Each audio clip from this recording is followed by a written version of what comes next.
Hello and welcome to Holistic Finances.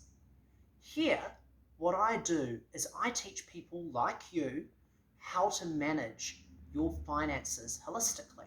The name, I guess, says it all.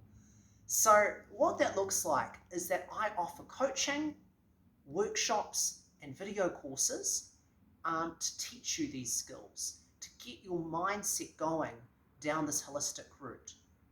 The sort of topics that I teach are things like how to set useful goals for yourself that actually go and prioritize the things that matter for you in your life, and how to manage your money so that you can actually meet those goals.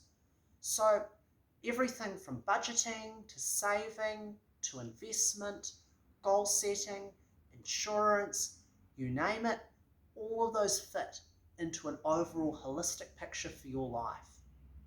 I believe that people need to go and manage their money and learn these lessons sooner rather than later, because over your lifetime, these lessons will really add up, compounding over time, earning you interest and earning you this extra money that you'd lose out otherwise.